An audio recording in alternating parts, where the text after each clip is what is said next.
अंतर्राष्ट्रीय योग दिवस पर आचार्य बालकृष्ण हमारे साथ हैं, हम उनसे बात करते हैं। आचार्य जी, ये बताइए कि 2 साल बाद योग का यह दौर फिर शुरू हुआ है लाल किले पर।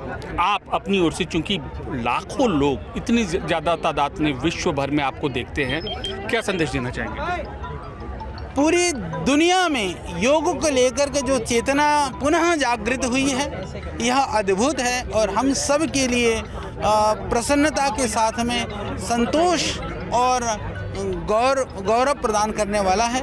आज पूरे देश के अंदर जो 75 ऐतिहासिक स्थानों के साथ साथ हमें 500 जिलों में, 5000 तहसीलों में, लाखों गांवों में पतंजलि के हमारे योग शिक्षक भाई बहनों के द्वारा श्रद्धेय स्वामी जी के आह्वान पर आज योग कर रहे हैं। देश में नहीं अपितु विदेशों में भी 100 से ज़्यादा देशों में जो पतंजलि योगपीठ परिवार से जुड़े हुए जो लोग हैं, हजारों जगहों पर योग का आज अभ्यास कर रहे हैं। इसके अतिरिक्त दूसरे संगठन संस्थाओं के माध्यम से भी सरकार के आह्वान पर, माननीय प्रधानमंत्री जी के आह्वान पर लोग योग कर रहे हैं। तो यह योग संप्रदाय की दकियानुसी अवधारणा से बाहर निकल करके विश्वव्यापी बन चुका है। एक पहलू आपने ये कहा, अब कोविड के बाद का दौर है, लोग रिकवर कर रहे हैं कोविड से, प्रदूषण का ये दौर है, तो ऐसे में हमारे दर्शकों को आप कौन कौन से, संक्षिप्त में वैसे तो सारे आसन अच्छे होते हैं, लेकिन तब भी कौन से 3 प्रमुख आसन हैं जो आप रिकमेंड करना चाहेंगे?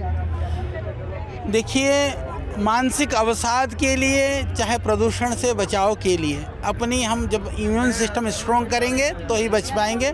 उसको करने के लिए योग से बढ़कर के कुछ नहीं है।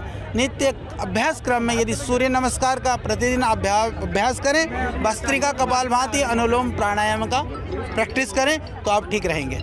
और नियमित इन आसनों को करना चाहिए? बिल्कुल नियमित रूप से करना चाहिए। जितना सामर्थ्य है आराम से हर रोज करते रहिए, धीरे धीरे योग करने का सामर्थ्य भी फिर बढ़ने लगेगा। एक अंतिम सवाल आचार्य जी कि अग्निवीर को लेकर तमाम विरोध प्रदर्शन हो रहा है, आपकी राय क्या है और कैसे युवाओं को इसको देखना चाहिए?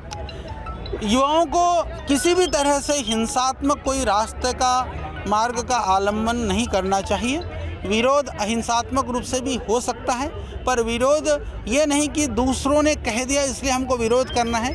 पहले हम उसको समझें कि वास्तव में वहाँ पर कोई सरकारी स्तर पर निर्णय में कोई कमी न्यूनता है तो हम अपना विरोध दर्ज करा सकते हैं, परंतु संविधान के दायरे में रह करके हम काम करें।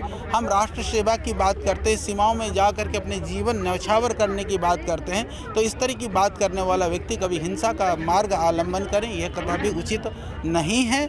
और हम युवाओं से आह्वान करते हैं कि योगाभ्यास, प्राणायाम कर करके यदि राष्ट्र के निर्माण के लिए अपनी शक्ति अर्जित करते हुए हम राष्ट्र को आगे बढ़ाने में अपना योगदान दें। मतलब कि आंदोलन की जगह योगा करें, युवा योग भी करें, और विरोध करना हो तो अहिंसात्मक और संविधान के दायरे में रह करके ही हम विरोध करें। लेकिन सर, इसके मेरिट्स पे क्या कहेंगे आप इस स्कीम के? उसमें स्कीम के अंदर कोई कमी है, कोई त्रुटि है तो सरकार को भी उसको ठीक करके, जिससे कि देश के अधिक संख्य युवाओं में ऊर्जा का संचार हो, सकारात्मकता बना रहे, इसके लिए सरकार भी करें, युवा भी करें। पर हम कोई हिंसात्मक या कोई इस तरह का राष्ट्र की हानि पहुंचाने वाले किसी कदम को उठाना, इसको उचित नहीं ठहराया जा सकता। तो ये थे आचार्य बालकृष्ण, और अलग अलग पहलुओं पे अपना संदेश देते हुए, और इनका यही कहना है योग ही एकमात्र रास्ता है जिससे बीमारियों से लड़ा जा सकता है और हिंसा का रास्ता न अख्तियार करके अहिंसा की ओर बढ़कर मुद्दों को सुलझाया जा सकता है। कैमरा पर्सन राकेश नेगी के साथ अमित पांडे, दिल्ली, न्यूज़ 18 इंडिया।